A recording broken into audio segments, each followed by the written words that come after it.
Generally आज तक जितने वीडियोस में हमने चर्चा करी है, हमने research and analysis wing raw के या इंटेलिजेंस ब्यूरो के या मिलिट्री के ऑपरेशंस के बारे में चर्चा करी है। आज के इस वीडियो में हम लोग एक बड़े महत्वपूर्ण पॉइंट पे चर्चा करेंगे, और वो पॉइंट ये है कि इन एजेंसीज के बीच में किस प्रकार से राइवलरी होती है, किस प्रकार से इश्यूज अराइज होते हैं, और सबसे बड़ी बात, प्रधानमंत्री का इन एजेंसीज की राइवलरी को मैनेज करने में और इश्यूज को रिजॉल्व करने में क्या रोल रहता है। अगर आप देखें, 1980 के दशक तक भारत की रिसर्च एंड एनालिसिस विंग जो रॉ थी, वो सबसे महत्वपूर्ण तरीके से सारे इंटेलिजेंस गैदरिंग एस्पेक्ट्स पे काम कर रही थी। कहने का मूल रूप से मकसद ये है कि 1980 के दशक तक जो रॉ थी वो दो टास्क बड़े इंपॉर्टेंटली करती थी। पहला टास्क होता था ह्यूमन इंटेलिजेंस का, और दूसरा टास्क होता था कम्युनिकेशन या टेक्निकल इंटेलिजेंस का। टेक्निकल और कम्युनिकेशन इंटेलिजेंस 1980 के दशक में इवॉल्व हो रहा था। बहुत बड़ी फील्ड उस समय तक बनी नहीं थी, लेकिन 1980 के दशक में जब विश्व तौर पर कंप्यूटर्स का प्रयोग शुरू हुआ और कंप्यूटर्स का प्रयोग इंटेलिजेंस एजेंसीज ने अपने ऑपरेशंस को करने के लिए करना शुरू किया, उस समय एक बड़ी इंपॉर्टेंट चीज़ ये हुई कि भारत की रिसर्च एंड एनालिसिस विंग ने भी कंप्यूटर टेक्नोलॉजी का फ़ायदा उठाया। नई नई एडवांसमेंट्स जो टेक्नोलॉजी में हो रही थी उसका फ़ायदा उठाया, और कई ऐसी चीज़ें उन्होंने इलेक्ट्रॉनिक इंटेलिजेंस में इनोवेट करी। 1980 के दशक में रॉ ने सबसे पहले सीक्रेट राइटिंग जो थी उसके टूल को डेवलप किया। उसके बाद उन्होंने कोवर्ट फोटोग्राफी के लिए कोवर्ट फोटोग्राफी के टूल्स डेवलप करी। इसके साथ साथ वायरलेस सैटेलाइट कम्युनिकेशन का प्रयोग शुरू हुआ, और तो और जैसे जैसे चीज़ें आगे बढ़ती गई, कम्युनिकेशन रिकॉर्डिंग और उनका कंप्यूटराइज तरीके से क्या क्या इम्पैक्ट होना था, वो सारी चीज़ों पर उन्होंने काम करना शुरू किया। लेकिन 1980 के दशक में जब रॉ टेक्नोलॉजिकल एडवांसमेंट्स को लेके काम कर रही थी, उनका क्लैश होना शुरू हुआ भारत की डीजीएमआई यानी कि directorate general of military intelligence से। आर्म्ड फोर्सेस जो थे और खास करके जो मिलिट्री थी, वो रॉ के इस इंटेलिजेंस से बड़ी परेशान थी। परेशान दो कारण की वजह से थी। मिलिट्री इंटेलिजेंस और आर्म्ड फोर्सेस का मानना ये था कि भाई रॉ जब लेट से पाकिस्तान में ऑपरेट करती है, तो वो पाकिस्तान में उसकी जो मिलिट्री है, उसकी मिलिट्री कहाँ से प्रोक्योरमेंट कर रही है, क्या प्रोक्योरमेंट कर रही है, वो सारी इन्फॉर्मेशन तो वो गैदर कर लेती है, और वो इन्फॉर्मेशन लाके हमें भी मिलिट्री को दे देती है। लेकिन सबसे बड़ी बात, मिलिट्री ने ये बात बोली कि भाई ये इंटेलिजेंस से हमारे ऑपरेशंस जो हैं वो कामयाब नहीं हो पाते। अब ये मसला पूरा का पूरा प्रधानमंत्री के पास गया। प्रधानमंत्री के सामने मिलिट्री ने अपना पक्ष रखते हुए ये बात बोली कि सर देखिए, सबसे बड़ी समस्या ये है कि हमारे पास इस समय ह्यूमन इंटेलिजेंस एसेट्स नहीं है। सारे ह्यूमन इंटेलिजेंस एसेट्स जो फॉरेन सोर्सेज में ऑपरेट कर रहे हैं वो रॉ के पास हैं। फिर उन्होंने बोला कि हमारे पास टेक्निकल इंटेलिजेंस गैदरिंग के लिए एसेट्स नहीं है, वो भी सारे रॉ के पास हैं। और जो रॉ टेक्निकल इंटेलिजेंस गैदर करके दे रही है, लेटेस्ट से कि पाकिस्तान की, मैंने जैसे आपको बताया कि मिलिट्री कहाँ से कुछ प्रोक्योरमेंट कर रही है, किसी विदेशी सप्लायर से कुछ खरीद रही है, तो उसकी सारी इंटेलिजेंस वो ला के देते थे। लेकिन दिक्कत क्या आई? दिक्कत ये आई कि रॉ ने जब ये अपना पक्ष उन्होंने सुना और मिलिट्री इंटेलिजेंस ने भी अपना पक्ष प्रधानमंत्री को बताया, तो प्रधानमंत्री ने ये सवाल पूछा कि भाई आपको ह्यूमन इंटेलिजेंस की पहली बात तो क्या आवश्यकता है जब रॉ वो काम कर रही है। तो उन्होंने कहा कि देखिए, हमारे को ह्यूमन इंटेलिजेंस की आवश्यकता ये है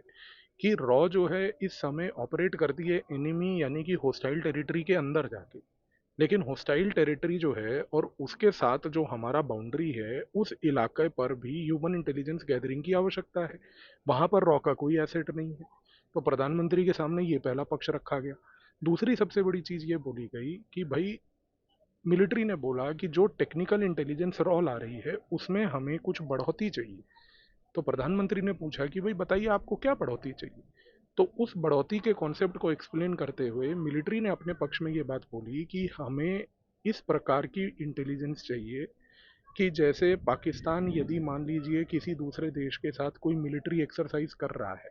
उस मिलिट्री एक्सरसाइज के दौरान क्या क्या चीज़ों के ऊपर चर्चा हो रही है, उस मिलिट्री एक्सरसाइज में जो भी बड़ा देश पाकिस्तान के साथ जुड़ के या चीन के साथ जुड़ के कोई मिलिट्री एक्सरसाइज कर रहा है, वो किस प्रकार के इक्विपमेंट उसको दिखा रहा है। क्योंकि कोई भी मिलिट्री एक्सरसाइज यदि होती है, तो वो मिलिट्री एक्सरसाइज हमेशा एक आगे आने वाले समय में मिलिट्री सेल के अंदर मैनिफेस्ट करती है। आप एक मिलिट्री एक्सरसाइज में अपने प्रोडक्ट का डेमोन्स्ट्रेशन देते हैं, डेमो प्रोडक्ट देते हैं, और मिलिट्री एक्सरसाइज खत्म होते ही आप वो डेमो प्रोडक्ट के बाद उसकी प्रेजेंटेशन खत्म होते ही आप उसको बेचते भी हैं। तो सबसे बड़ी चीज़ ये मिलिट्री ने पक्ष रखते हुए बात बोली कि भाई रॉ इस चीज़ के बारे में इंफॉर्मेशन नहीं ला पा रही है। तो उसका सुझाव जो मिलिट्री ने उस समय प्रधानमंत्री को दिया, उन्होंने कहा कि भाई आप एक काम ये कीजिए कि जो भारत के विभिन्न एम्बेसीज पूरे वर्ल्ड में हैं, हाई कमीशंस हैं, जहाँ जहाँ पर हमारे इस समय मिलिट्री अटैचीज पोस्टेड हैं, आप उन सारे मिलिट्री अटैचीज को पावर दे दीजिए कोवर्ट ऑपरेशंस को रन करने की, क्योंकि कई मिलिट्री अटैचीज, चाहे वो अमेरिका हो, पाकिस्तान हो, चाइना हो, उनके जितने भी मिलिट्री अटैचीज या कुछ प्रकार के अधिकारी ऐसे होते हैं जो असाइनमेंट डिप्लोमेटिक कवर पे आते हैं, वो बेसिकली ऑपरेशंस रन करते हैं। तो इस परिस्थिति में एक चीज़ तो तय हो गई कि रॉ ने इस चीज़ का बड़ा कठोर तरीके से ऑपोजिशन किया। रॉ ने कहा कि नहीं भाई, इससे तो डुप्लीकेशन होगा, हमारे अपने एसेट्स ऑपरेशन रन करेंगे दूसरी टेरिटरी में और यहाँ पर मिलिट्री अटैचीज जो हैं वो अपने ऑपरेशन रन करेंगे, क्लैश होगा, पॉसिबिलिटी होगी पकड़े जाने की। तो इतना ज़्यादा वो नहीं करना चाहिए। अब प्रधानमंत्री के सामने एक बड़ा हेडेक था इस चीज़ को सॉल्व करने का। और सबसे बड़ी ब्यूटी देखिए आप कि प्रधानमंत्री ने उस समय इस मसले को रिजॉल्व किस तरीके से किया। प्रधानमंत्री ने दोनों रॉ के चीफ्स को और मिलिट्री इंटेलिजेंस के चीफ्स को बिठाकर एक बात सिंपल सी बोली। उन्होंने कहा कि देखिए रॉ जो है फॉरेन टेरिटरीज, होस्टाइल टेरिटरीज में अपनी ह्यूमन इंटेलिजेंस गैदर करती रहेगी। रॉ के पास जितना टेक्निकल इंटेलिजेंस का सेटअप अभी है, वो अपनी टेक्निकल इंटेलिजेंस के सेटअप से टेक्निकल इंटेलिजेंस गैदर करती रहे, कोई रोक नहीं। लेकिन आर्म्ड फोर्सेस को दो पावर्स दे दी गई। सबसे पहली पावर जो आर्म्ड फोर्सेस को दी गई वो ये थी कि वो अपने एसेट्स ह्यूमन इंटेलिजेंस के अब रन कर सकते हैं बॉर्डर एरियाज में। तो बॉर्डर एरियाज में जहाँ पर आर्म्ड फोर्सेस ने बोला था कि भाई हमारे पास अभी भी किसी प्रकार के एसेट्स नहीं है, खास करके जो रॉ भी है उसके पास भी एसेट्स नहीं है, उस पर्टिकुलर चीज़ को सहमति देते हुए, अप्रूवल देते हुए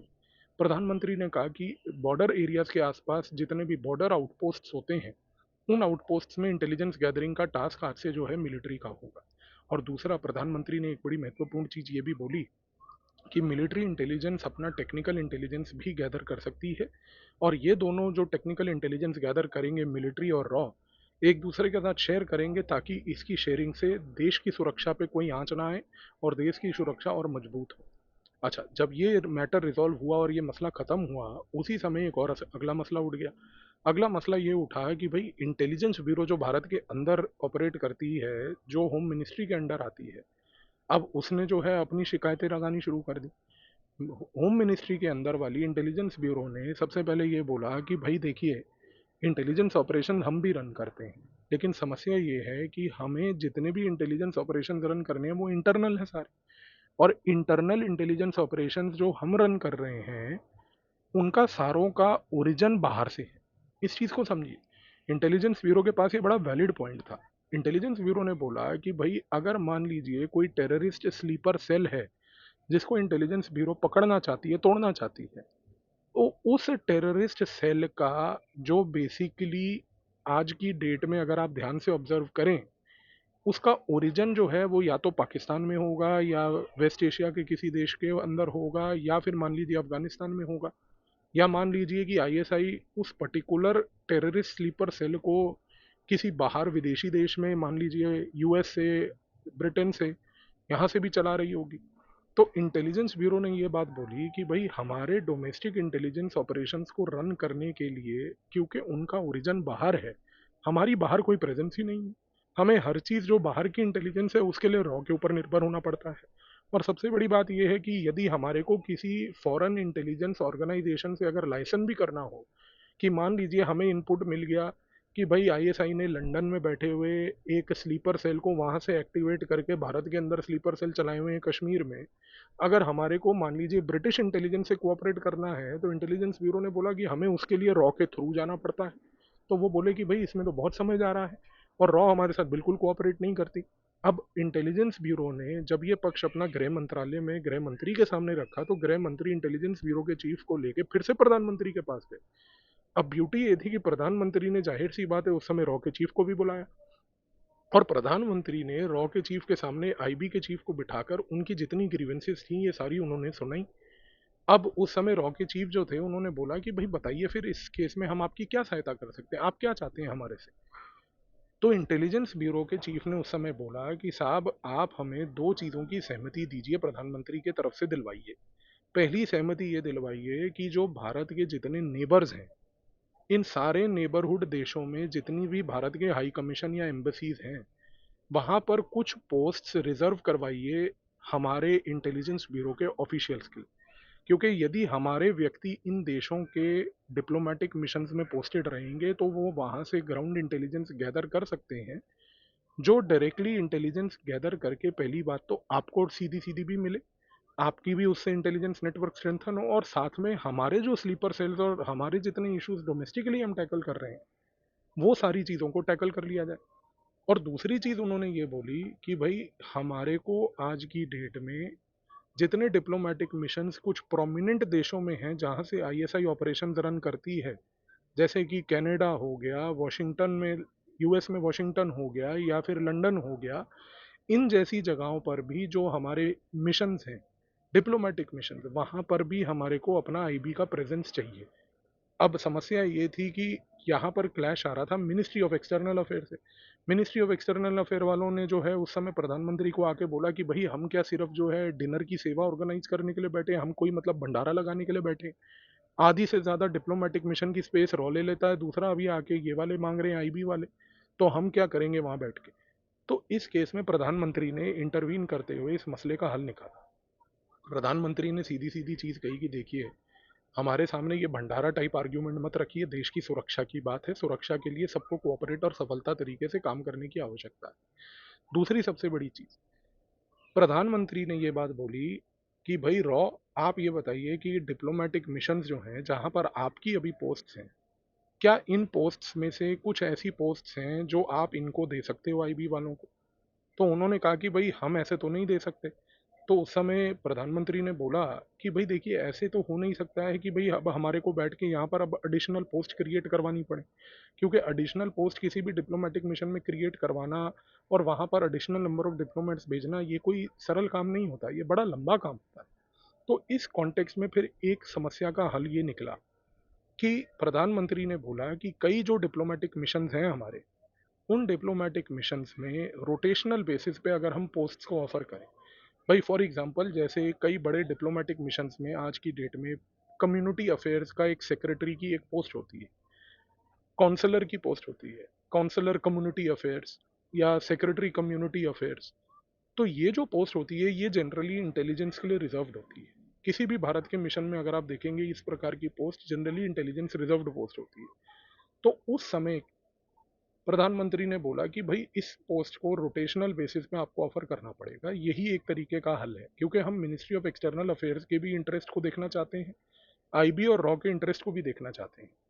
प्रधानमंत्री के इस इंटरवेंशन के बाद आज की डेट में भी अब ये हुआ है कि आईबी और रॉ दोनों के जो ऑफिशियल्स हैं डिप्लोमेटिक कवर पर दूसरे देशों में पोस्टेड तो होते ही होते हैं, जो कि एक बड़ी कॉमन सी प्रथा है, और दूसरे देशों को भी मालूम होता है ये बात कि कौन सा आदमी जो है डिप्लोमेटिक कवर लेके एक इंटेलिजेंस का अधिकारी आया है आपके यहाँ पर। और ये प्रैक्टिस इसलिए कॉमन है क्योंकि दूसरे देश भी अपने अधिकारी डिप्लोमेटिक कवर के थ्रू भारत में भी भेजते हैं और हमें भी मालूम रहता है। अब इस मसले का हल कुछ इस प्रकार से निकला कि प्रधानमंत्री ने ये बात सहमति से बोली कि देखिए, आप रोटेशनल बेसिस पे पोस्ट ऑफर करेंगे। दूसरा, आईबी को बोला कि नेबरहुड कंट्रीज में हम आपको सहमति देते हैं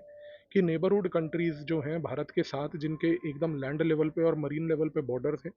इन सारे देशों में आप अपने ऑफिशियल्स को एक डिप्लोमेटिक कवर पे भेज सकते हैं, ताकि आपका इंटेलिजेंस गैदरिंग, खास करके जो इमीडिएट नेबरहुड से आपके थ्रेट्स अराइज हो रहे हैं, चाहे वो बांग्लादेश हो, चाइना हो, पाकिस्तान हो, नेपाल हो, इन जगहों से आप अपने इश्यूज को मैनेज कर सकते हैं। और सबसे बड़ी बात, प्रधानमंत्री ने ये बात जरूर बोली रॉ को और आईबी को कि देखिए, अब इस मसले के हल को एक और तरीके से भी रिजॉल्व किया जा सकता है कि भारत के अंदर जितना काउंटर इंटेलिजेंस का काम है उसमें प्राइमेसी आईबी को दी जाएगी और सेकेंडरी लेवल पर रॉ को रखा जाएगा। यानी कि अब इस चीज़ को समझिए, भारत के अंदर जितने भी फॉरेन एम्बेसीज और हाई कमीशन हैं, उनका जितना स्टाफ भारत में पोस्टेड है, मैंने आपको बताया कि उसमें भी बहुत से लोग डिप्लोमेटिक कवर लेके इंटेलिजेंस के अधिकारी होते हैं जो आते हैं। अब ये जो इंटेलिजेंस के अधिकारी आते हैं, इनके ऊपर नज़र रखने का काम प्रधानमंत्री ने कहा कि प्रिंसिपल एजेंसी जो फर्स्ट नोडल अथॉरिटी होगी वो होगी इंटेलिजेंस ब्यूरो। और इसके बाद प्रधानमंत्री ने ये कहा कि जितना इन एम्बसीज और हाई कमीशंस के ऊपर काउंटर इंटेलिजेंस का काम जो होगा, जब वो आईबी करेगी तो आईबी वो सारा इनपुट रॉ को भी देगी, लेकिन प्रिंसिपल एजेंसी आईबी रहेगी। आईबी के पास पावर है काउंटर इंटेलिजेंस के दौरान इस चीज़ को आइडेंटिफाई करने की कि कोई व्यक्ति दूसरे इंटेलिजेंस एजेंसी का यहाँ पर एजेंट रनिंग ऑपरेशन कर रहा है या नहीं कर रहा है। और अगर कोई ऐसा ऑपरेशन कर रहा है जिससे कि भारत की राष्ट्रीय सुरक्षा पे कोई आंच आए, तो इंटेलिजेंस ब्यूरो तुरंत रॉ को इत्तला करेगी और रॉ के साथ साथ वो मिनिस्ट्री ऑफ एक्सटर्नल अफेयर्स को भी बोलेगी कि ये आदमी एजेंट रनिंग करता हुआ यहाँ पर पकड़ा गया है और इस आदमी को तुरंत पर्सोना नॉन ग्रेटा करके डिक्लेयर करके आप इसको देश से हटाइए। तो आज की डेट में, इस समय, आप सोच के देखिए कि प्रधानमंत्री के इस इंटरवेंशन के बाद भारत की जितनी भी इंटेलिजेंस एजेंसीज का आज की डेट में ऑपरेशनल डोमेन है, वो बहुत क्लियर और स्पष्ट तरीके से डिफाइंड है। तो हमें जो चीज़ लगती है कि भाई प्रधानमंत्री का कोई काम नहीं होता, आप आज के इस वीडियो के बाद समझ सकते हैं कि प्रधानमंत्री के लिए कितने महत्वपूर्ण कामों के साथ साथ इन सारे इश्यूज को रिजॉल्व करने का भी काम महत्वपूर्ण तरीके से देश की सुरक्षा के लिए करने की आवश्यकता होती है। धन्यवाद।